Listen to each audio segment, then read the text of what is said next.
Para quem não me conhece, eu sou a Alexandra, esposa do Ronaldo, né? Que andamos debaixo da liderança do pastoreio, pastor Jonathan, Karina. Glória a Deus, você é bem-vindo neste lugar. Somos um em Jesus, amém? E eu quero compartilhar com vocês algo que Deus tem despertado no meu coração nesses dias. E o Espírito Santo tem me perguntado: quem é você nos tempos de crise? Olha para quem está do seu quase lado aí. Mas assim, né? Você está com máscara, não vai dar para falar. E aí? Quem é você? Quem é você em tempos de crise, né? E aí? Sabe aquele... já brincaram de mímica? Como que é aquela brincadeira? Obrigada.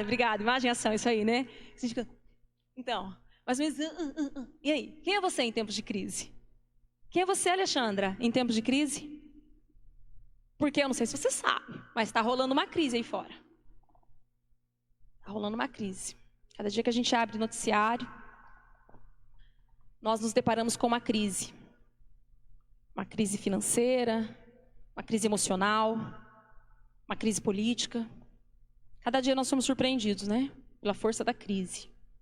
Mas eu quero compartilhar com vocês alguns momentos que nós vemos jovens na Bíblia também vivendo em tempos de crise. E aí, eu convido vocês para meditar um pouquinho comigo, percorrer aí, tá? Quem é você em tempos de crise? Vamos lá. Então, eu vou relatar rapidamente, eu pretendo, 3 histórias, onde eu percebo o jovem enfrentando ou vivendo uma situação ou um cenário de crise, tá? E a primeira história, todos nós conhecemos. Todos nós já ouvimos ou em outra situação, nós já ouvimos que é a história do Davizinho, né? Alguém já ouviu falar do Davizinho? Conhece o Davizinho? Davizinho, esse camarada é legal, né? Davizinho, camaradinha da funda, né? Estilingue. Esse eu sei que você já ouviu falar. Davi. Primeira história, primeira personagem, primeiro jovem que eu quero chamar a sua atenção nesta noite é para o Davi. Não sei se você sabe, mas Davi era um jovem. Davi era um jovem e, embora ele cuidasse das ovelhas do seu pai, ele estava vivendo em um momento de crise. Havia um cenário ali. Israel havia exércitos, combatia muitos combates, ora ganhava, ora perdia. Mas a Bíblia diz lá em 1 Samuel, no capítulo 17, que os filisteus haviam reunido todos os seus exércitos e se reunidos, acampado em uma colina, para guerrear contra o povo de Israel. E aí então, galerinha de Israel, os exércitos foram lá para outra colina. E eles ficaram ali, num embate, né, numa peleja. Um exército nessa colina, um exército naquela outra colina. E ali havia um vale, e eles guerreando ali. 1 Samuel 17. E aí, diz a Bíblia lá no verso 11... Quando Saul e o exército israelita ouviram este desafio, tremeram de medo. Que desafio foi esse? Aquele grandalhão lá, né? Famoso também, Golias. Golias, a Bíblia diz que ele tinha 2,90 m, aproximadamente. E aí, então, ele saiu da colina de onde ele estava, lá com os exércitos dos filisteus, e ele fez um desafio para o exército de Israel. Ele disse: olha, eu represento o meu exército. E vocês escolhem aí, entre vocês, um para me enfrentar. Quem ganhar essa peleja, então assume, e quem perder, passa a ser escravo.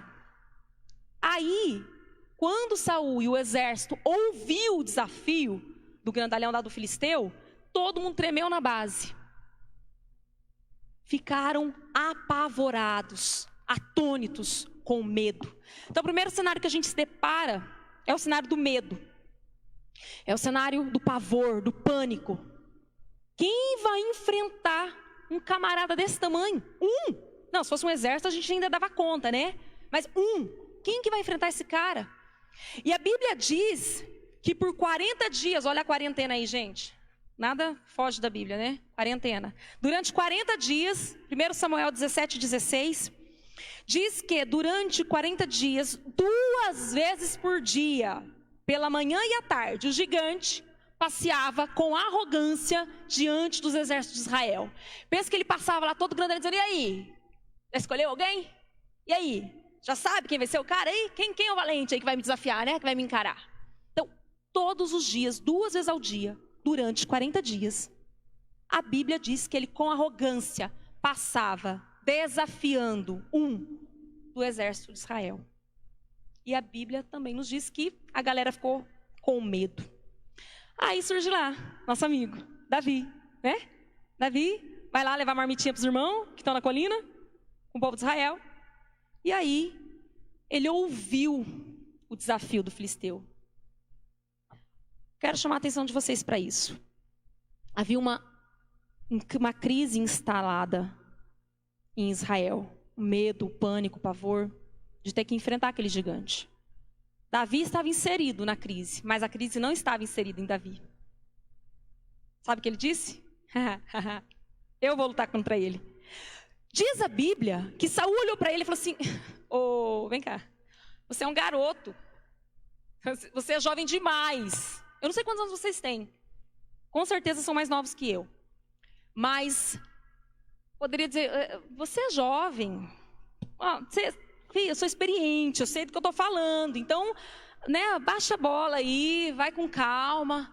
E Davi falou: não, eu sei em quem eu tenho crido. Eu sei quem é o meu Deus. Eu sei quem eu sou em Deus. E eu sei quem Deus é em mim. Então, há uma crise? Sim, nós não podemos negar que há. Mas a crise não está em Davi. Davi está no meio da crise, mas a crise não está em Davi. E ele disse, lá em 1 Samuel 17:45, Davi gritou em resposta, né? Porque ele vai, o Saul, ele fala: é o único, não tem ninguém mais topou a parada. Ninguém mais encarou o desafio, só esse menino aí. Eu vou deixar. Não a gente já tem, né? Quem sabe? E Davi vai lá. Sem armadura, sem escudo, sem espada, com só o estilinguinho dele, né? A funda e as pedrinhas.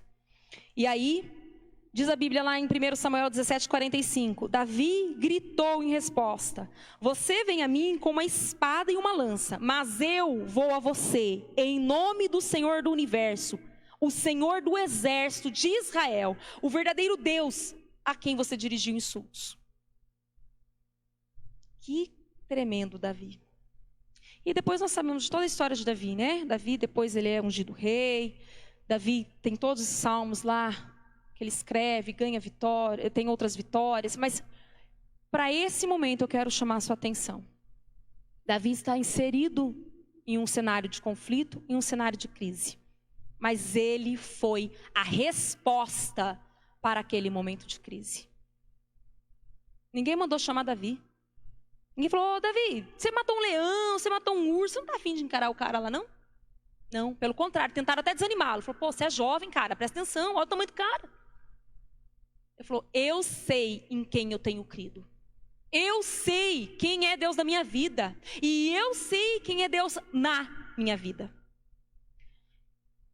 Que coisa linda, né? A gente aprende com Davi. Então, a primeira crise que a gente percebe é a crise do medo. Mas Davi não é amedrontado pelo tamanho da crise. Pelo contrário, ele sabe o tamanho do seu Deus. Ele tem convicção da sua identidade. Ele sabe quem ele é.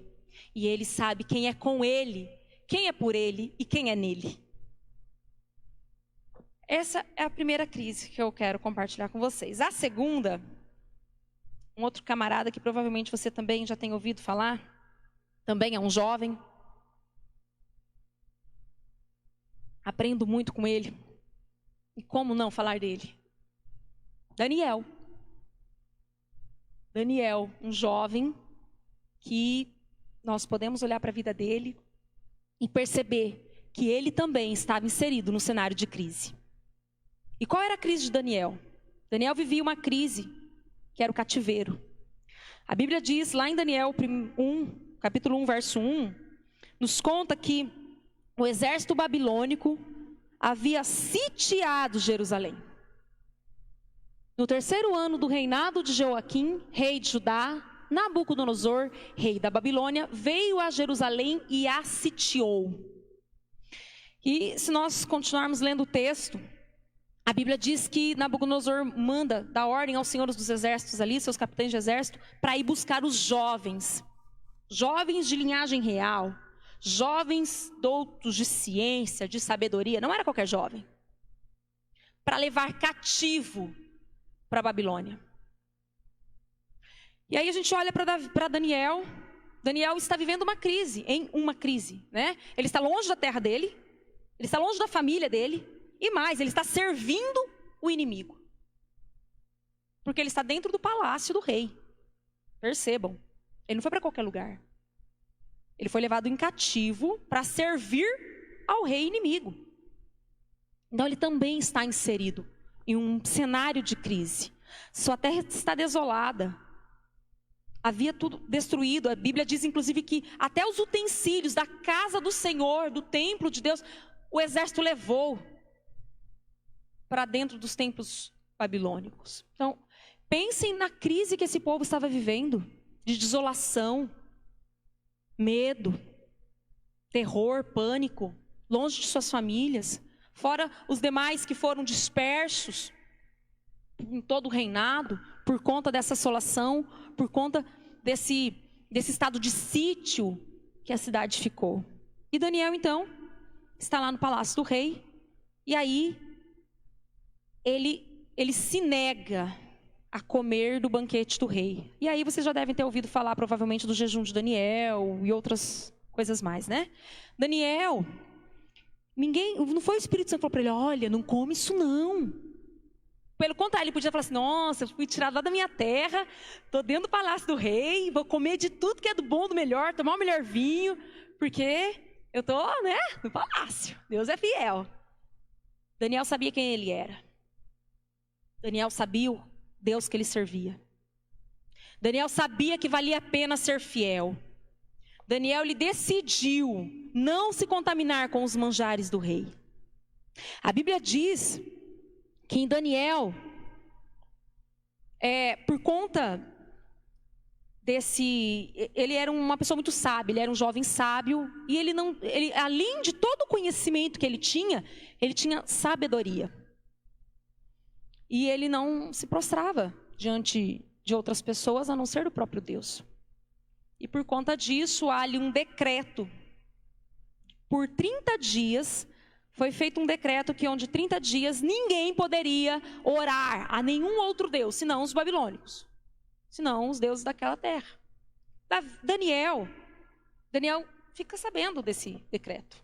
Daniel capítulo 6, no verso 10 diz assim, quando Daniel soube que o decreto tinha sido publicado, foi para casa, para o seu quarto, no andar de cima, onde as janelas davam para Jerusalém. E eu não sei se as janelas, inclusive tem uma tradução que diz que elas ficavam abertas, né? 3 vezes por dia ele se ajoelhava e orava, agradecendo ao seu Deus, como costumava fazer. Então veja bem, olha o cenário de crise que Daniel está vivendo. Ele está longe da terra dele, né, de sua família, longe de sua casa, servindo o inimigo, e agora não pode nem orar a Deus. Pensa a crise em que ele está inserido. Mas novamente nós vemos um jovem que a crise não está nele.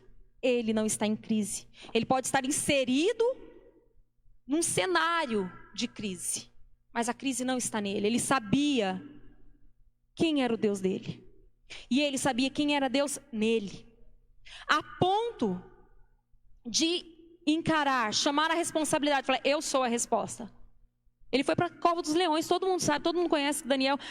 Você pode até não ter lido o livro lá na Bíblia, mas você sabe que Daniel foi para a cova e nada aconteceu. Tem certeza que a avó já contou, algum lugar você já ouviu essa história, né? Daniel na cova dos leões. Daniel foi resposta para aquele momento de crise. Por quê? No capítulo 6, no verso 26 e 27, quando o rei, depois que Daniel, então, é visto, ele orando, porque as janelas eram abertas para toda Jerusalém ver, que ele orava, que ele se inclinava perante o Deus dele, que ele cria. Ele, então, é levado para a cova dos leões. E diz a Bíblia que nenhum arranhão, nenhum menor arranhão sequer, ele teve. E o rei, quando ele foi conferir a morte de Daniel, ele fez lá umas perguntas, né? Daniel, será que acaso seu Deus seria capaz de ter salvado você do leão? Daniel responde, eu fico tentando imaginar, né? O espanto do rei em ouvir Daniel falando. Será que é uma assombração? O que é isso? Daniel responde para ele. O meu Deus, né? Fechou, deu ordem, deu anjos aqui, ó. Quando o rei, ele vê Daniel em sua frente, sem nenhum arranhão, ele lança um novo decreto. Sabe aquele dos 30 dias, que ninguém podia orar, ninguém podia se prostrar, ninguém podia buscar seu próprio Deus, nada disso. Ele lança um novo decreto. E no decreto ali, no capítulo 6, verso 26 e 27, o rei diz assim: estou editando um decreto para que nos domínios do império os homens temam e reverenciem o Deus de Daniel, pois ele é o Deus vivo e permanece para sempre. O seu reino não será destruído, o seu domínio jamais acabará. Ele livra e salva, faz sinais e maravilhas nos céus e na terra. Ele livrou Daniel do poder dos leões. Um rei babilônico que servia a outros deuses, reconhecer que somente Deus é aquele que livra, é aquele que salva, que dá vida, ao ponto de lançar um decreto determinando que em todo o seu império todos deveriam temer e respeitar o Deus de Daniel. Daniel foi a resposta para aquele momento de crise. E se você continuar lendo todo o livro de Daniel, nós veremos que ele interpreta sonhos, ele tem visões, ele foi um profeta naquele momento. Um jovem que decidiu não se contaminar com os manjares do rei.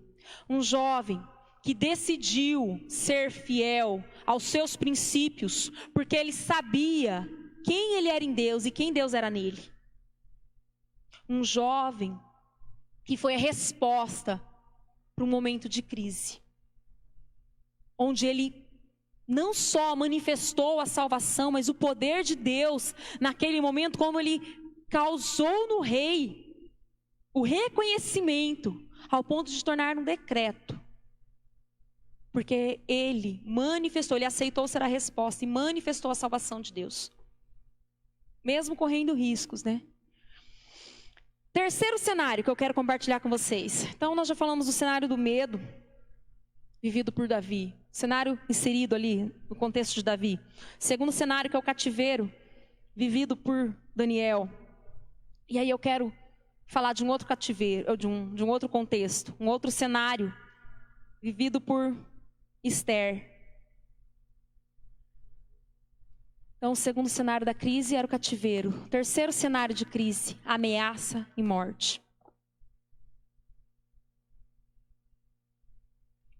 O livro de Esther é interessante, né? A gente não encontra o nome Deus, a palavra, o nome de Deus, nenhuma vez no livro dele. Mas é um livro que eu também sou apaixonada. Um livro que nos revela o amor e o cuidado de Deus para com os seus. Esther, a Bíblia nos diz que ela é Radassa, uma judia.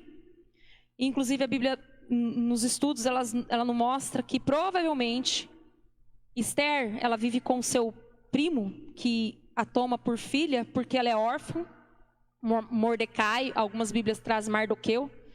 E provavelmente ela e seu primo, eles tenham sido trazidos também em cativeiro para Suzã. Naquele momento de sítio que Daniel também viveu, eles provavelmente foram trazidos naquele período. Ou foram para Suzã em função da dispersão do povo em situação que estava vivendo, né, Israel. E a Bíblia diz então que o rei Assuero, ele fez uma grande festa. Uma festa, ele havia 127 províncias no seu reinado, e ele dá uma festa, um banquete por 6 meses. Eu fico pensando, imagina um país, né, um reinado viver em festa durante 6 meses. Uau, que crise, não era uma crise, era uma alegria, né? E aí, no último dia, lá ele já festeja, mostra todo o reinado, mostra todo o seu império, dá 7 dias de banquete, aquela coisa toda. E no último dia, ele manda chamar a rainha Vasti, que era uma rainha linda, a Bíblia nos diz.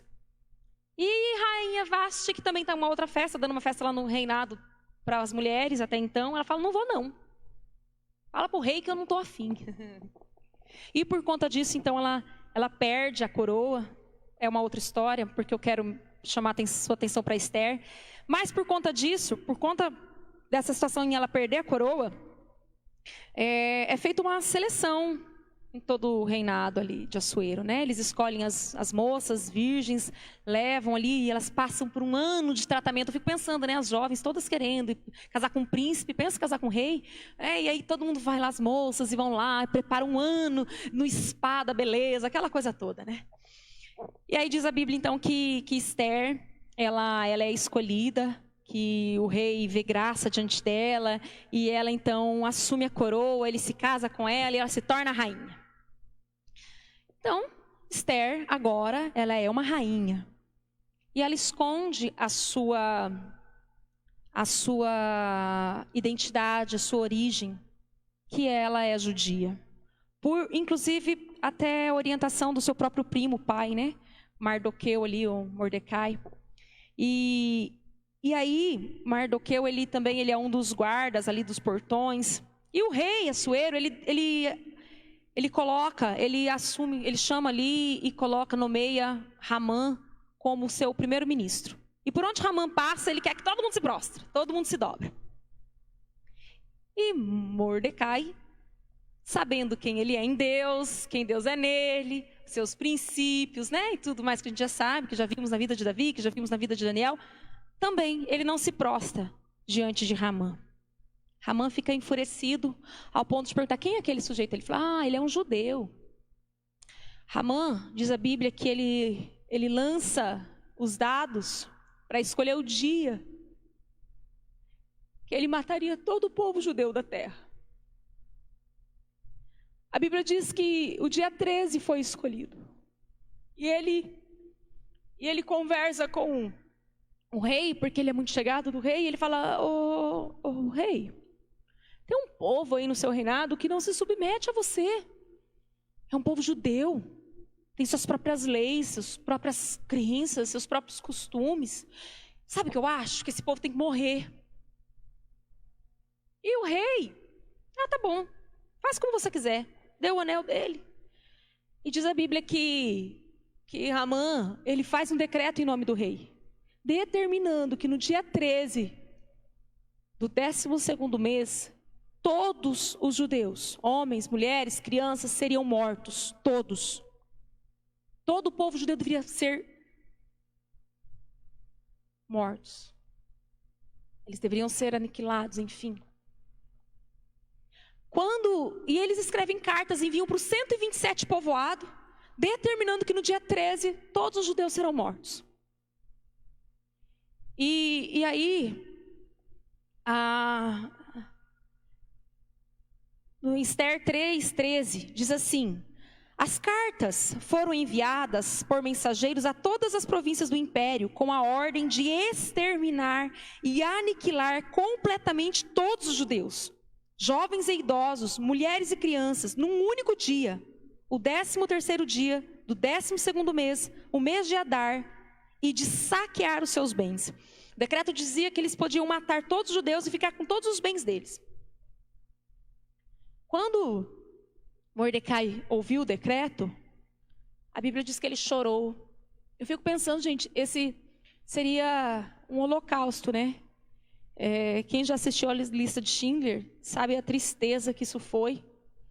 E eu fico imaginando a perseguição, um cenário de perseguição, de ameaça, de morte, entendendo que toda a sua família vai perecer por conta de um decreto que o rei permitiu, que o povo seria morto. E Mordecai ali, ele rasga suas vestes, ele vai para a praça, ele chora em público. E Esther fica sabendo. Alguém conta para Esther, seu primo, não sei, aquele cara lá está chorando. E ela, sem saber, manda perguntar, vai lá, investiga, por que Mordecai está assim, ele manda roupa para ele não quer a roupa. E aí ele conta, e ele dá uma cópia do decreto, fala, leva isso aqui para Esther. E Esther, então, ela lê o decreto, ela fica sabendo que todo o seu povo, todo o povo judeu, está determinado a morrer. E ela manda responder para o Mordecai assim, fala para ele que faz 30 dias que o rei não me chama. E há um decreto também que se eu entrar, ou qualquer uma pessoa que entrar na presença do rei sem ser chamado, vai morrer. O que eu vou fazer na presença dele? Se eu vou morrer, não vou fazer nada. Só há uma situação, se ele estender o trono, né, o cetro. Se ele estender o cetro, aí pode ser. Então, aí é outra coisa. Só é essa condição. E vão e dão um recado para Mordecai. Mordecai, em Esther capítulo 4, 13 e 14, fez o papel do Espírito Santo. Foi o Espírito Santo ali falando por meio dele, né? Ele diz assim, fala para Esther o seguinte, não pense que pelo fato de estar no palácio do rei, de todos os judeus, só você se escapará. Pois se você ficar calada nesta hora, socorro e livramento surgirão de outra parte para os judeus. Mas você e a família do seu pai morrerão. Quem sabe se não foi para um momento como este que você chegou à posição de rainha? Mordecai faz lembrar a Esther, olha quem você é. Olha quem você é, não permita que a crise se estabeleça em você. Não permita que você também seja envolvida por essa crise e tema.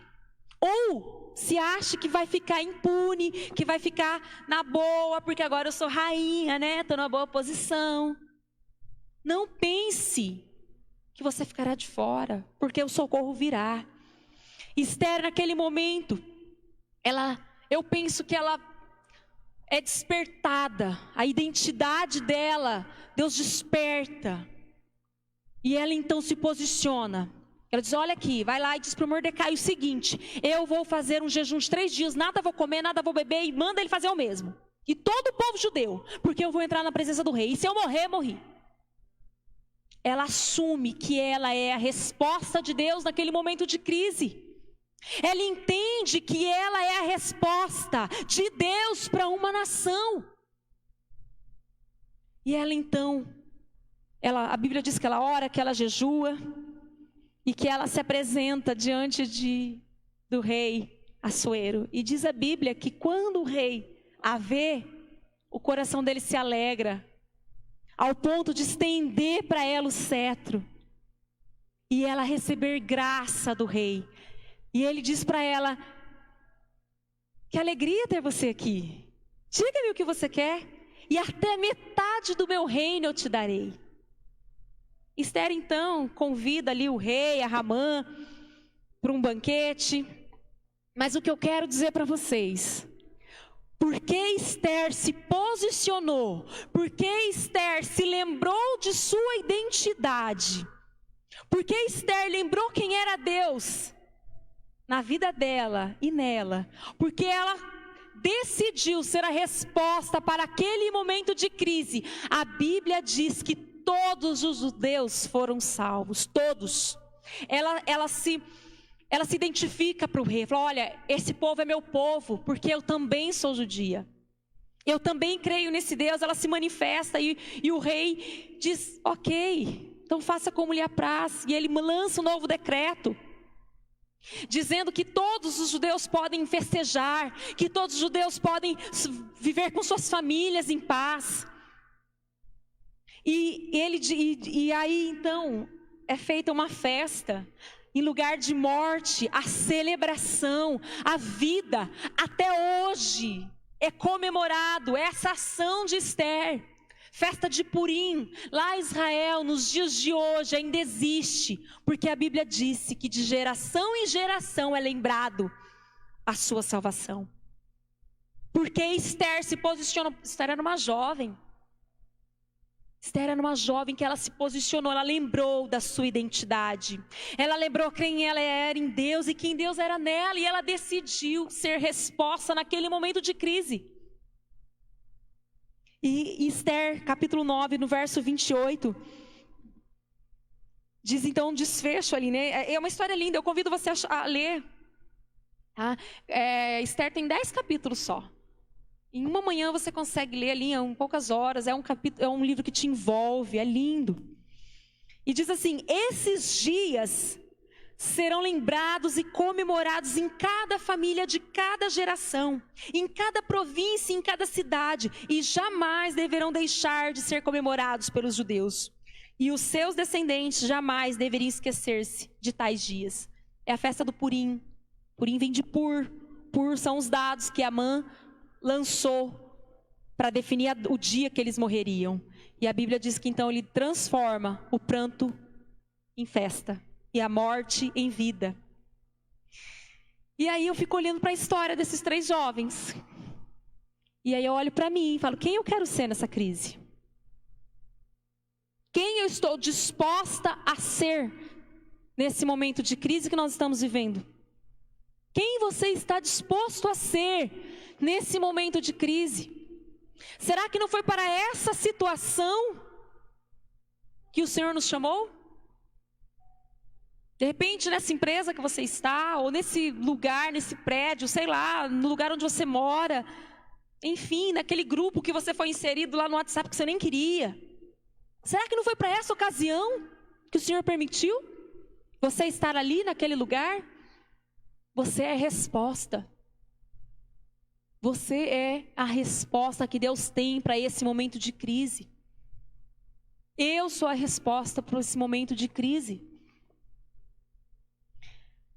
Não perca a sua identidade. Não permita que a tua identidade entre em crise. Você pode estar inserido em um cenário de crise, mas a crise não pode estar inserida em você. Quem você é? Você é filho de Deus. A sua identidade não muda, sabe? Antes dessa crise, se você olhasse a minha identidade, estava lá o nome da mãe, Lourdes Iores de Menes, nome do pai, Aparecido de Menes Casarim. Depois da crise, não muda, está lá, continua o mesmo nome da minha mãe, continua o mesmo nome do meu pai. A minha identidade não mudou, eu nasci no mesmo dia, 13/11/1980. O local de nascimento continua o mesmo. A minha identidade não mudou. A sua identidade não pode mudar, porque o mundo está vivendo uma crise. A sua identidade é a resposta para um momento de crise. A sua identidade em Cristo. A Bíblia diz em Romanos, no capítulo 8, no verso 16, o próprio Espírito testemunha ao nosso espírito que somos filhos de Deus. Gente, eu sou mãe. E eu cuido das minhas filhas da melhor maneira que eu posso. O Ronaldo é pai e ele faz o mesmo. Ele cuida das nossas meninas da melhor maneira que ele pode. E a Bíblia diz que se eu e ele, que somos ruins, sabemos dar boas coisas aos nossos filhos, que dirá o Senhor, que é todo bom? Ele também dará boas coisas aos seus filhos. O Espírito Santo de Deus testifica com o nosso espírito que nós somos filhos de Deus. Não perca a sua identidade. Não importa o que o mundo esteja vivendo, você é filho de Deus. Se posicione como tal. Às vezes, a Ana Laura fala, né? Mamãe, por que a gente não mora naquela casa? Você não tem dinheiro? Eu não tenho, meu pai tem. Se ele quiser me dar, amém, eu recebo. Se não quiser, amém, que eu estou feliz nessa que eu tenho. Porque eu sou filha de um Deus que dono de todo o ouro e toda a prata. Mas não é isso que vai agradar, vai trazer felicidade para o meu coração. Mas Deus, Ele sabe suprir. E Ele quer suprir todas as nossas necessidades. Então não perca a sua identidade. Quem é você em Cristo e quem Cristo é em você.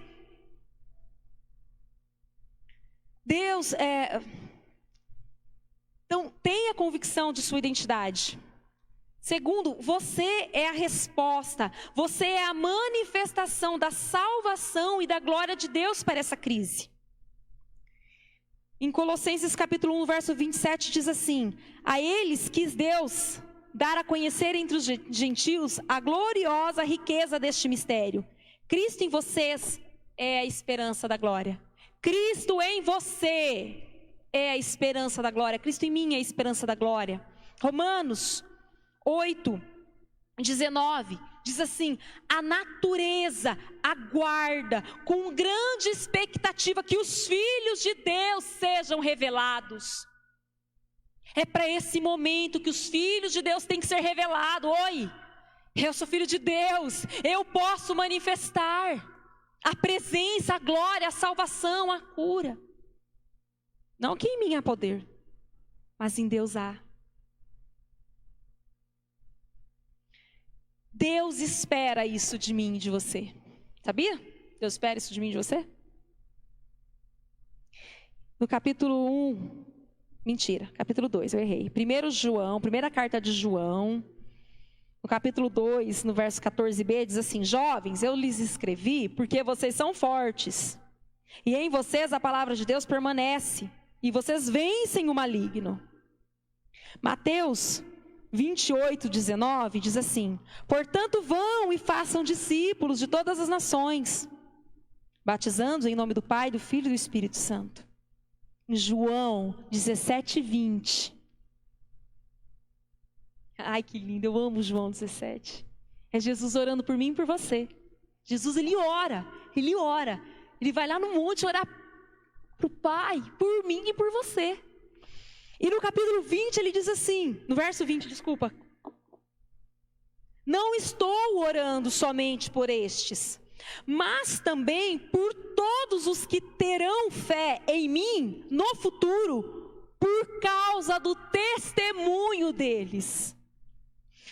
Jesus espera que eu e você tenhamos um testemunho no modo de viver.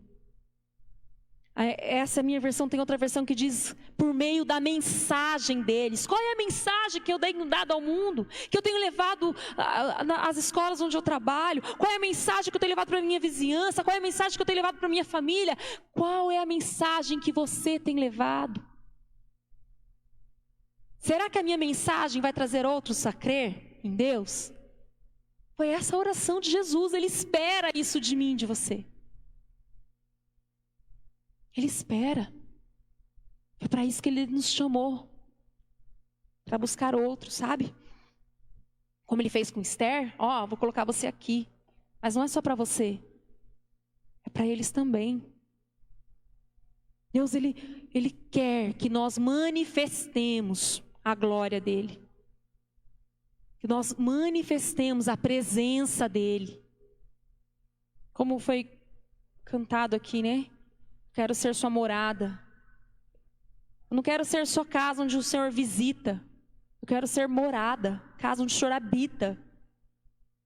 Para manifestar o reino, manifestar a glória, manifestar a salvação. Por meio de jovens, assim como eu e você. Deus tem trazido a resposta, Deus tem manifestado a resposta em diferentes momentos de crise. Como nós vimos com Davi, encarando ali o medo, o pavor, o pânico. Com Daniel, quando ele vive num cativeiro distante. Nós até estamos num cativeiro pequenininho aí, né? Não podemos sair, não podemos se aproximar. De certo modo, até um pouquinho disso também, né? Tem alunos que às vezes eu estou em aula, você está me vendo? Tem algum aluno? Beijo para vocês. Tem aluno que fala: eu não aguento mais ficar em casa. De certo modo é um cativeiro. né? Mas nós podemos ainda nos relacionar. Nós podemos manter os vínculos. Nós podemos e devemos ser a resposta. A crise não pode estar em mim nem em você. Ainda que nós estejamos inseridos neste contexto, neste cenário. Entenda isso. Você é a resposta, eu sou a resposta. E depois é o Esther, né? Que se posiciona, ora, jejua. Eu não sei se você conhece alguém que está vivendo um momento de crise. Que talvez esteja em depressão, que esteja até mesmo doente. Eu não sei. Mas eu quero dizer que você é a resposta. Eu sou a resposta. Eu quero dizer que a nossa oração tem poder. Porque o Deus que ouve a oração é poderoso. O Deus que fez ouvidos, Ele ouve. E Ele está pronto para agir. Talvez se Esther não se tivesse posicionado como resposta naquele momento, o holocausto teria acontecido. Mas por conta da oração, do jejum, da posição, Deus salvou. Vamos nos posicionar por Maringá. Vamos nos posicionar pelo Paraná. Vamos nos posicionar pelo Brasil. Vamos nos posicionar pelo mundo. Clamando, anunciando, manifestando a glória de Deus. Eu quero te convidar a fechar seus olhos, se você quiser ficar em pé, se você quiser ficar sentado, se você quiser se ajoelhar. É você e Deus. É o seu momento. Sabe, o Gustavo falou algo durante o louvor, né? Não importa como você chegou, importa como você sai da presença de Deus. E eu quero que você entenda. A sua identidade é ser filho de Deus. Todo aquele que crê em seu coração e confessa com a sua boca que Jesus Cristo morreu naquela cruz, mas ressuscitou. Esse tem a salvação, é feito filho de Deus a todos aqueles que creem em seu nome. Estes são feitos filhos de Deus, o próprio Espírito Santo testifica no nosso espírito que somos filhos de Deus. Eu e você somos a resposta para a manifestação da glória e da salvação de Deus para esse momento de crise. A natureza aguarda com expectativa que os filhos de Deus sejam revelados. Nós somos os filhos de Deus. O Senhor quer que nós nos revelemos. E o Senhor, Ele espera isso de nós, Ele espera isso de mim, Ele espera isso de você. Como Jesus orou ali em João 17, 20. Não estou orando somente por estes, mas também por todos aqueles que terão de fé em mim. Por causa da mensagem deles, por causa do testemunho deles. Você é a resposta para esse momento de crise. Eu sou a resposta. Nós, igreja, filhos de Deus, somos a resposta para esse momento de crise.